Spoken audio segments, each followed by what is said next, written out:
കണ്ണടച്ച് തുറക്കണേ മുമ്പ് ഇല കാലിയാക്കണതാണല്ലോ. ഇന്ന് എന്ത് പറ്റി? തിന്നാൻ പറ്റണില്ല. തപ്പ് ഓടുന്ന പോലെ ചങ്ക് കയറുന്നു ഡുണ്ടുണ്ടും പിടയ്ക്കുക, കരച്ചില് വരിക. നീ ആശാൻ പറഞ്ഞത് മറന്നോ? കരച്ചിൽ വന്നാലും ആരെയും കാണിക്കരുത്, ചിരിച്ചോണ്ട് തിന്നടാ. അയാള് കല്യാണം കഴിച്ചാ പിന്നെ അയാളുടെ കൂടെ നന്ദിനിക്കുട്ടി പോന്ന് മാതേടത്തി പറഞ്ഞ് ശരിയാണ് ആശാനെ. കല്യാണം കഴിഞ്ഞാ പിന്നെ ഭർത്താവിന്റെ കൂടെ പോണ്ടേ? നീ വല്ലതും കഴിക്കേ.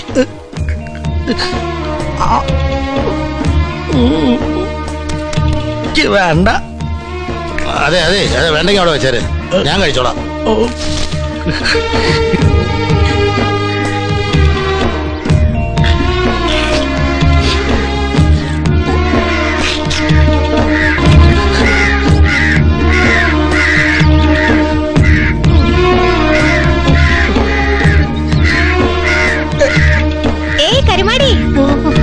നിനക്കിഷ്ടായോ ചെക്കനെ? നാരങ്ങ മിഠായിയുടെ നിറ കാണാൻ നല്ല കേട്ടോടി, നാരങ്ങ മിഠായിയുടെ നിറ അത്രേ.